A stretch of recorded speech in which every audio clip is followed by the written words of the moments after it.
To make the omelet, you will need a non-stick skillet with a lid. You'll take 2 eggs, add 1 tablespoon of milk, salt, and pepper. Give it a whisk. You're preheating your pan on medium-low heat, and then add a pat of butter and swirl it around to coat the bottom of the pan. Then you'll add your eggs and place the lid on top.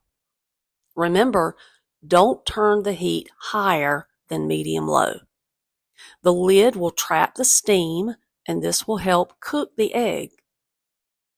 Once it appears almost done, you'll add your toppings. We're keeping it pretty simple here with ham and cheese. That's our favorite. Once you've added your toppings, you'll flip one side over and then return the lid. You'll cook this until the cheese melts.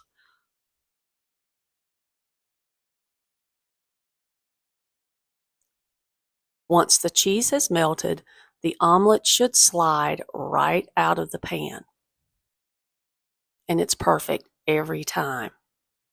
Enjoy!